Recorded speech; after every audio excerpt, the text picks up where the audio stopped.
Amen. What a great promise that is for us. God will take care of us. A lot of times we have to be reminded of that. Well, tonight we're in the third chapter and the third message in 2 Samuel. And this one, I have to tell you, I've outlined this maybe differently than what the paragraph form is, more than the thoughts of what was striking me. And it has so much in it. And I just kind of took it from the first verse, the title, David's Kingdom Grows Stronger, from the very first verse. In this chapter, and I'm not going to go back through a lot of review because we've got 39 verses to cover, and we are going to try to cover them all.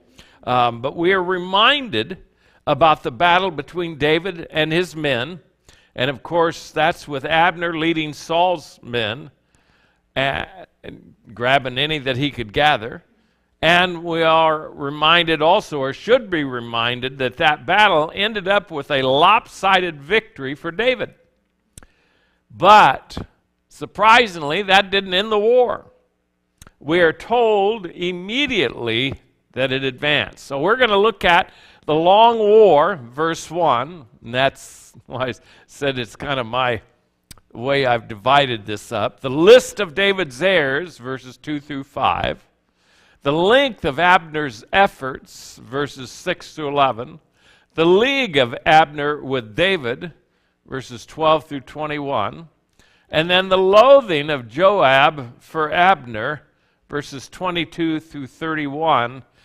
And then the lofty words of David. It's amazing what he says about Abner. It just amazes me. Anyway, from verse 31 to verse 39, so we'll get right into verse 1, the long war of David. Now there was a long war between the house of Saul and the house of David. But David waxed stronger and stronger, and the house of Saul waxed weaker and weaker. That first skirmish between Joab and Abner, of course, was not the last, but it was very much representative of all the battles that would take place hereafter. You don't really read about anything else, but if you remember from the last chapter, we heard that David reigned basically in Hebron over just Judah for about 6.5 years. So we can kind of figure that that long war happened during this 6.5 year period. But it's during that time, too, that again, Saul's house got weaker, David's house got stronger.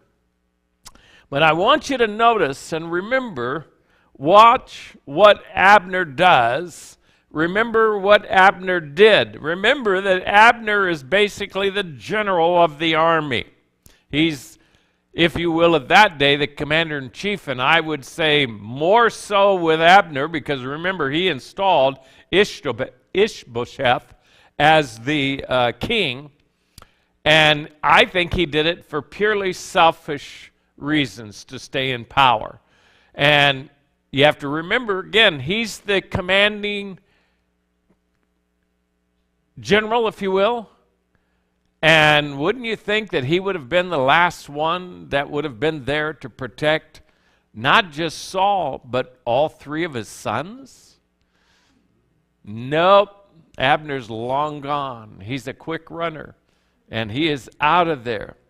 David, though, not only became stronger militarily, but he became stronger because he began to have more heirs than did Saul. Saul had but a few heirs, and we'll learn somewhat about those next week if we get there. I'm going to just take this lesson if I spend too much time, because we do have our business meeting tonight, right, Brother Rick? And if I'm going too long, then I'll just stop and we'll pick it up and start in part 4 in the middle of next week or whenever we might do it. But there's just, you can kind of get the sense too that David made some allegiances with those around him through marriage. Not only do we see well, let's get into it and start beginning to look at the list of David's heirs, and I'll kind of point them out. In verse 2, and David and unto David were sons born in Hebron. And his firstborn was Amnon of Ahinoam the Jezreelitess. Now, we've already met her. We know about her. He's the firstborn of David. But if we find out, when we read, and you'll read a little bit more, he doesn't live very long. He's not a long-living individual. Then you have, in verse 3, you have two that are mentioned. His second is Chileab of Abigail, the wife of Nabal the Carmelite. We also knew about her. And the third is Absalom. Boy, do we know a lot about him, don't we? The son of Maacah, the daughter of Talmai, king of Geshur. The second son of David, again, like it said, is also referred to in the book of Chronicles, 2 Chronicles. His name is referred to as Daniel, though. Now, there'll be some commentators that don't believe in the inspiration of the scriptures, and so they'll give you, we think it was incorrectly here, and no, I think that he had two different names, and that just one is calling him by one in one place and one in the other. But there are no other references. Many will say that Chileab died, or Daniel, whichever you want, at an early age, but what you read basically is all that we know. That's it. Look, the Bible only gives you so much information. It doesn't tell you about everything. And so when the Bible is silent, you know what's the best thing for you to do? Be silent. Where the Bible doesn't say anything, keep your mouth shut. You can say, well, I've got an opinion, but that's all it is. It's an opinion. It's like a nose. Everybody's got one. But you'll read a little bit more about Absalom. This son, of course, the third son, could fill his own book with all he did and how that he fought David and exiled his own father from the divinely appointed throne that God had set him over. You'll read more about him and his grandfather a little bit later. That's why I mentioned, too, this could have been a means of a political arrangement concerning the king of Geshur, which it seems to be in Syria. Then in verse 4, we have Adonijah, the son of Haggith, and the fifth, Shephatiah, the son of Abital. This is the guy that really, Adonijah, will be the son that will challenge Solomon for the throne when David does die. And then you have the sixth in verse 5, and the sixth was Ithream by Eglah, David's wife. These were born to David in Hebron. Now, nothing more is known about this son or even about David's wife, Eglah, one of the many wives of David. But these are all the sons of David that were born at Hebron. What most famous son do you notice is missing? What most famous son, which you know is the next king, is missing from this list? Solomon, but it's because he's not born in Hebron. He's born in Jerusalem.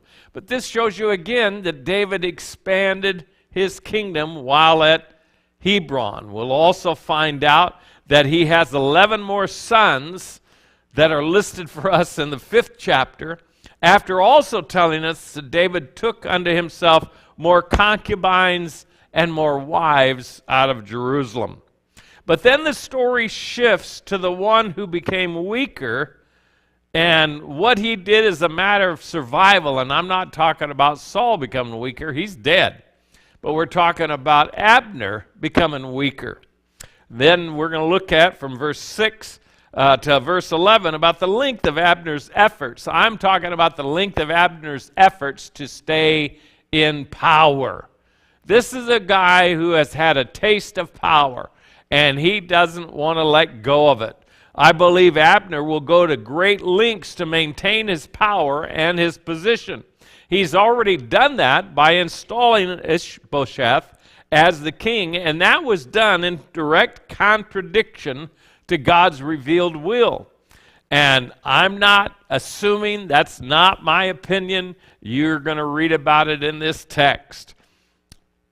We'll see him do even more to try and remain in power. And that's why I don't think a whole lot about Abner at all. In verse 6, and it came to pass, while there was war between the house of Saul and the house of David, that Abner made himself strong for the house of Saul. Now, the details of how he did that, we don't know everything, but it does seem to reveal a corrupt, self-serving nature. Verse 7, and Saul had a concubine whose name was Rizpah. You'll read about her as well a little bit later, and her being a really courageous woman.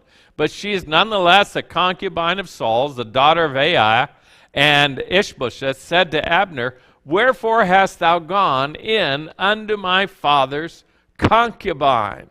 Now, just so you know, the act of taking another man's concubine was a sign that they were taking over that person's position and power. If you remember that's exactly what Absalom did to one of David's, and he did it up in front of everybody. He was letting them know, I'm taking over David's position. I'm taking over David's power. So I believe that's really what Ishbosheth was doing as well. And then we read in verse 8, after he's confronted by Ishbosheth about this, then Abner was very wroth for the words of Ishbosheth. You could have a couple reactions, I guess, to this. If you're not wrong, you don't really get upset. But it's usually when you're getting found out about what you're doing and somebody's displaying it, and the fact that Ishbosheth was also challenging Abner and his position and power. Abner didn't like that. Remember, Abner put him in power. It wasn't the other way around. So he says to Ishbosheth, am I a dog's head? Now, a lot of commentators will say that two ways. You know, a dog's head isn't going to do much good without its body. And that's true. Somebody has also said, well, am I the head of the dogs? In other words, the military is just a bunch of dogs, but I think it's the other way around. A dog was a lowly creature, was not a highly respected creature during that time, and the head of a dog without a body was worthless. But am I a dog's head, which against Judah do show kindness this day unto the house of Saul? In other words, look, I should be getting you out. Judah's in control, David's in control, but I'm showing you kindness. To the house of Saul thy father, to his brethren, and to his friends, and have not delivered thee into the hand of David. All of that, he says, that thou chargest me today with a fault concerning this woman. He doesn't say he didn't do it. He just says, you're charging me with a fault. In other words, I've overlooked your faults. You should overlook mine. He was offended. He took credit for showing kindness to Saul and to his family and to his men, and he took credit for delivering him not delivering him into the hand of David as an enemy, and protected him from any danger. He uses this form of argument again to say, I protected you, so you should have protected me from any bad things that could have been said about me at all. Then we read in verses 9 and 10 a very revealing argument, the one that I was telling you before, that he was in defiance of God when he set Ishbosheth as the king over Saul's rule. Because what do we read in verse 9? So do God to Abner, and more also, except as the Lord has sworn to David, even so I do to him. To translate the kingdom from the house of... Oh, wait a minute. You already know about this? To translate the kingdom? In other words, he knew that God's will was to move the kingdom from the house of Saul and to set up the throne of David over the house of Israel and over Judah from Dan even to Beersheba. He already knew what God's will was. So it reveals, I think, what we mentioned in a previous lesson again, that Abner put Ishbosheth up as the king for personal reasons, and he did it knowingly against the revealed will of God. When he says that what the Lord had sworn to David, you'll see more of that fact a little bit too when we get to verse 18. Well, what promise did he know about? He knew that the kingdom of Saul would go from Saul to David, and it just had to be worked out. He knew that Saul's monarchy ended with Saul. And what happens? Verse 11, and he, meaning Ishbosheth, could not answer Abner a word again, not because his logic was good, not because he was right, but it says because he feared him. What? The king feared him? The king should have a word and be able to take anybody out whenever he says it and whatever he says. But that's not the way this works. So that to me tells us plenty about the nature and character of both Abner and Ishbosheth. Abner was rightly to be feared, and Ishbosheth was rightly to be considered to be a fearful man. A fearful man. Scared. Abner, I think, it shows me that he was an opportunist, and an opportunity has arrived. So that's what we'll see now, the league of Abner with David. All of a sudden, here he goes from being kind of put down with Ishbosheth to all of a sudden, so now Abner kind of sees the writing on the wall. He knows that they're getting fewer and fewer men. They can't really fight against David's men. David is getting stronger and stronger. And so Abner now, verse 12, sent messengers to David on his behalf, basically on Ishbosheth's behalf, saying, whose is the land? Whose does it belong to? Well, that's a rhetorical question, the way that he's written it.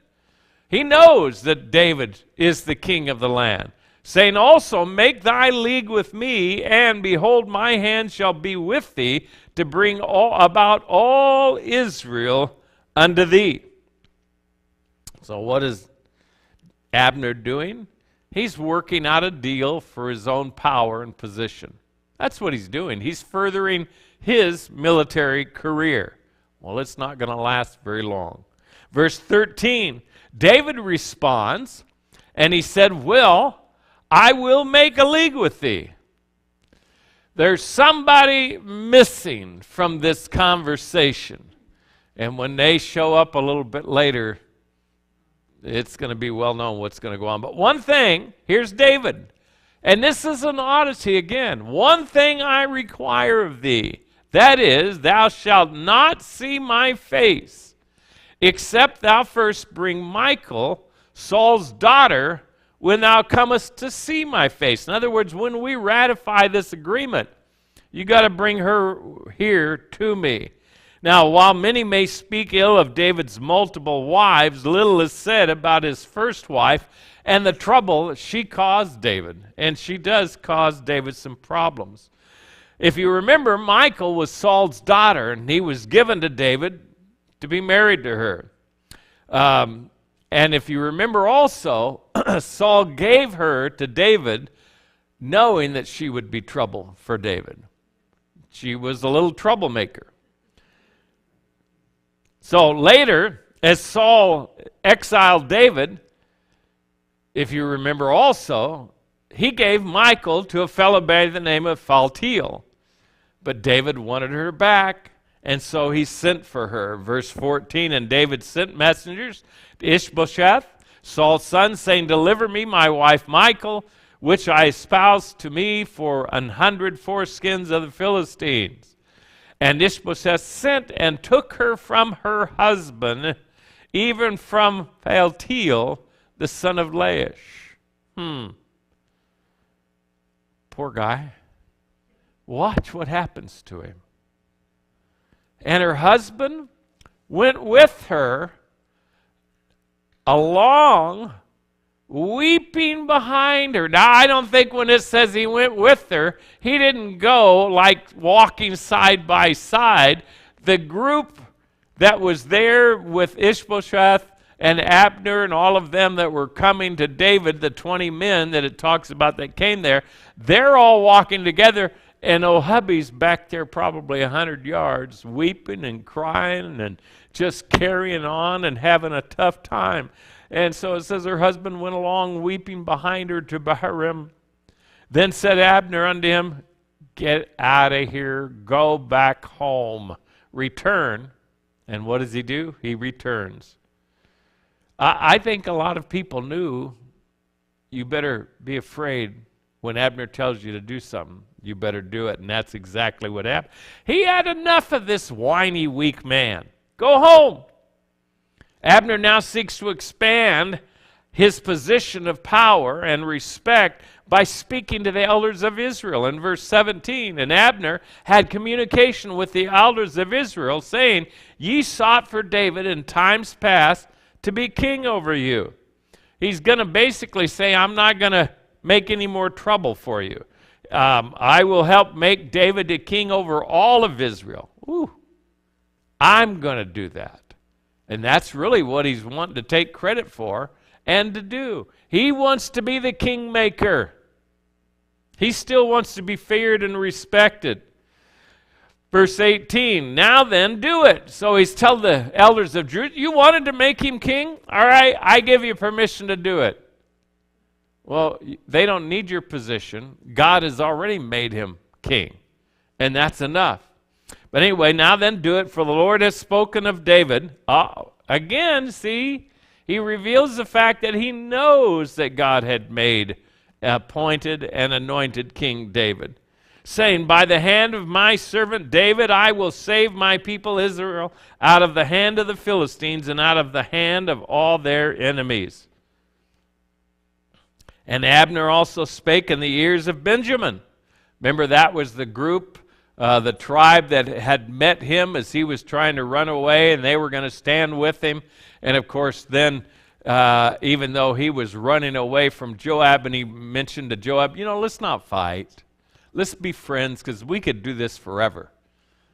You know, and Joab went ahead and did it, because he wasn't going to kill any more of his own countrymen. But in his mind, I think he and his brother were already plotting and planning.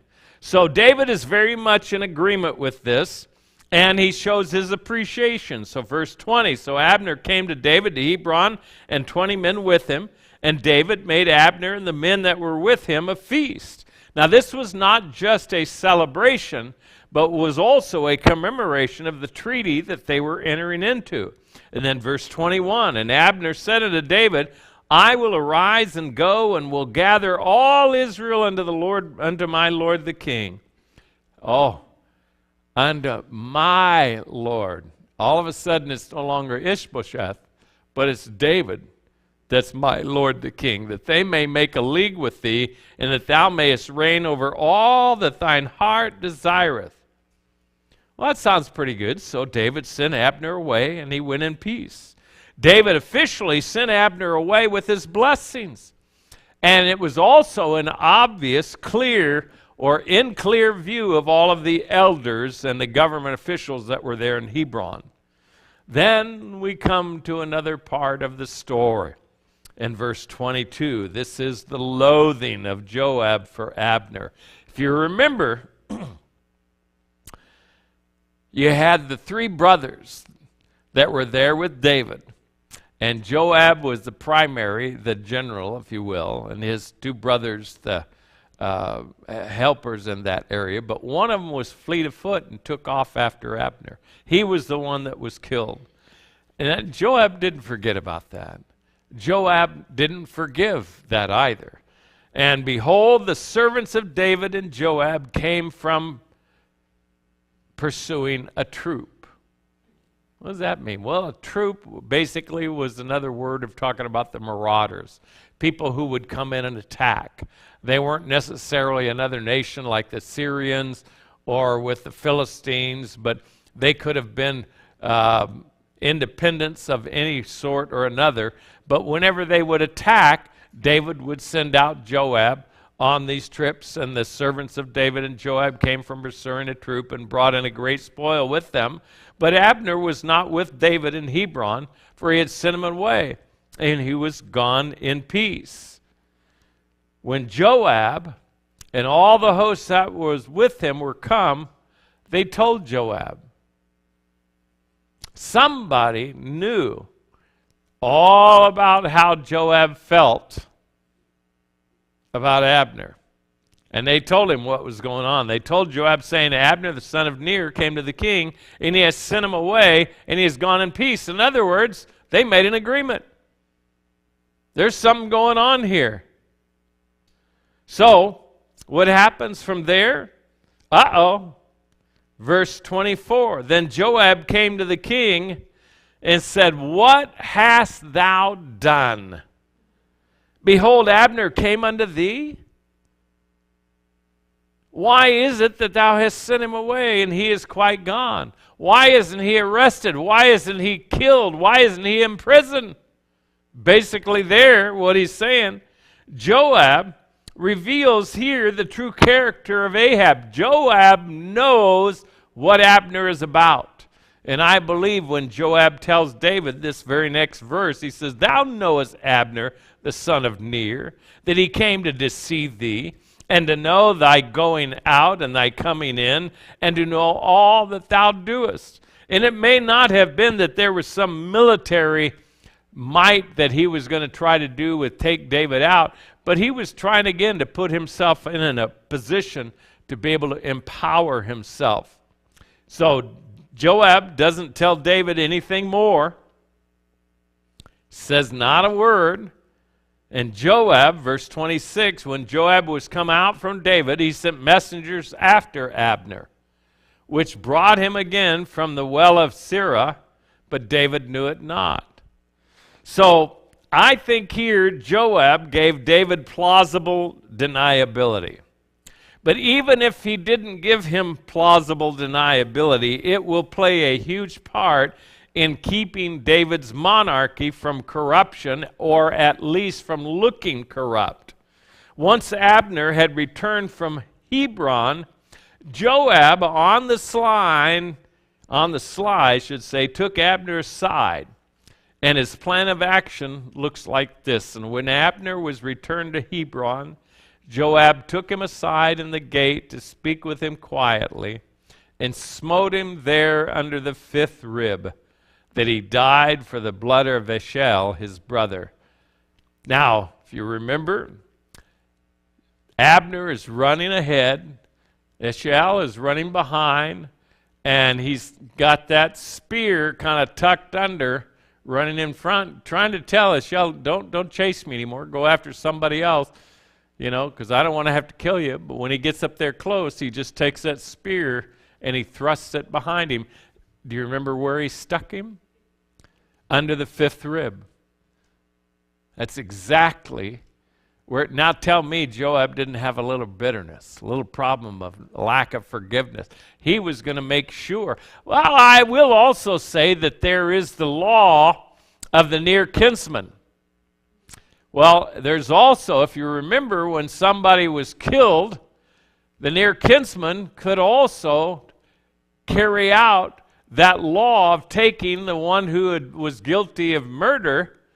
They could take that other's life. I don't purport that that's necessarily what happened, but this was clearly a premeditated act.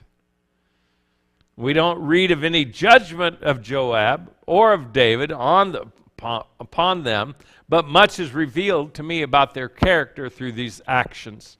Verse 28, and we'll read through verse 30. And afterward, when David heard it, he said, I and my kingdom are guiltless before the Lord forever, from the blood of Abner the son of Ner.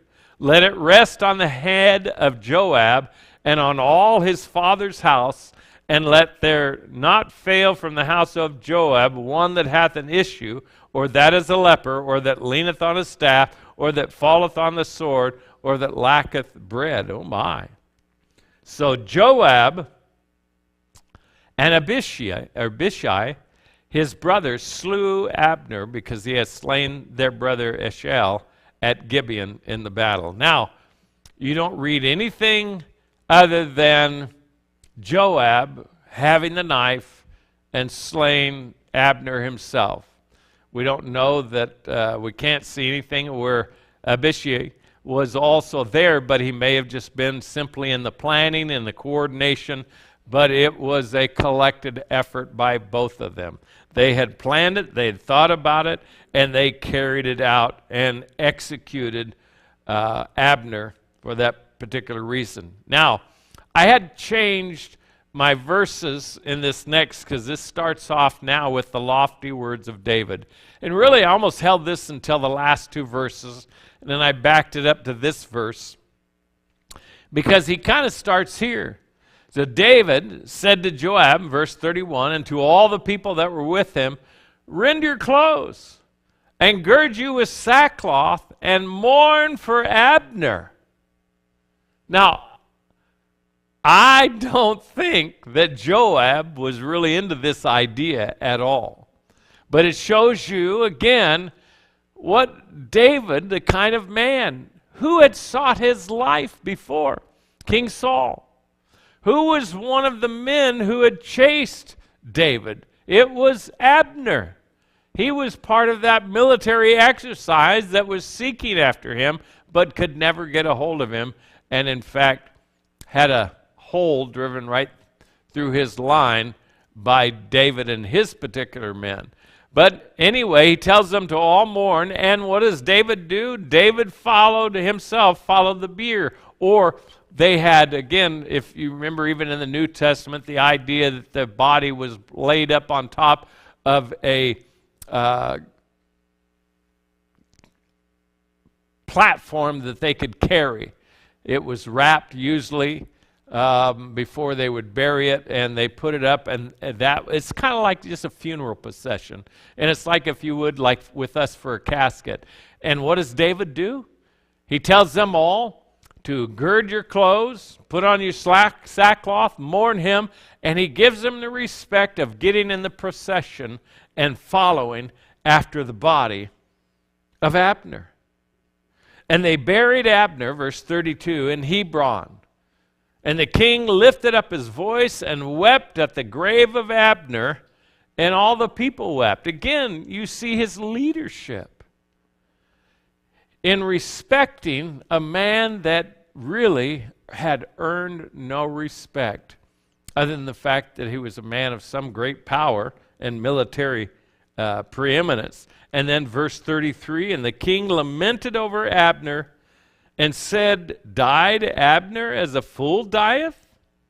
Kind of odd statements here, but he's talking about how the way that he died. And then verse 34, along with that, died he as a fool? Thy hands were not bound, nor thy feet put into fetters.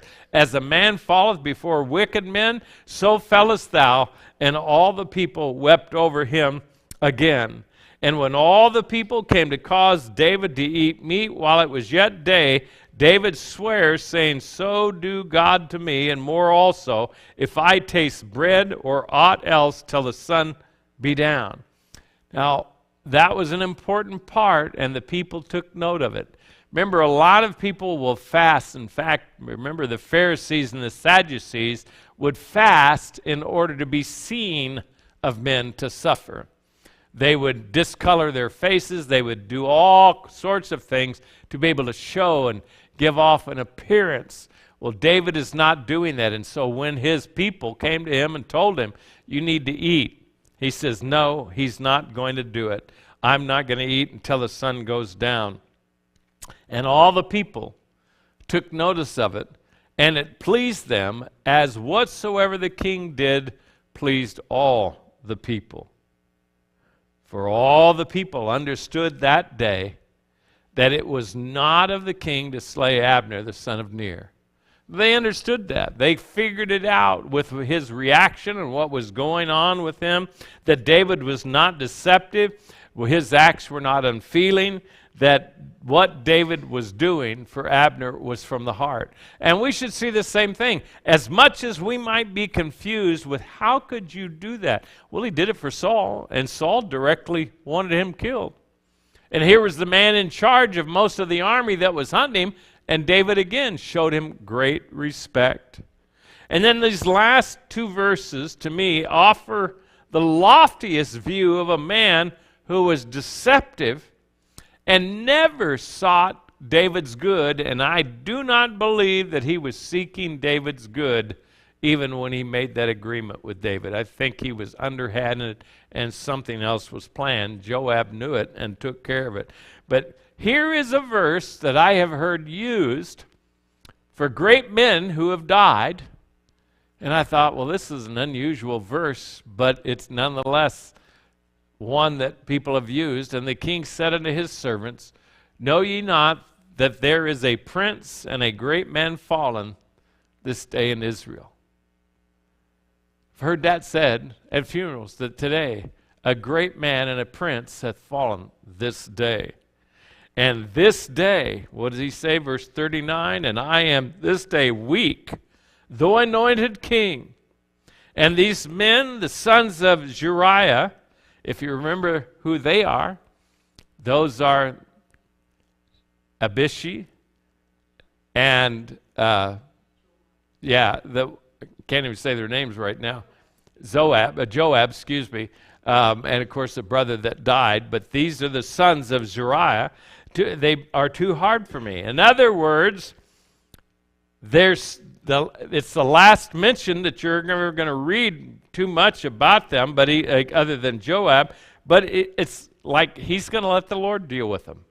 He's already said that about Joab, and he says, the Lord shall reward the doer of evil according to his wickedness. Again, David's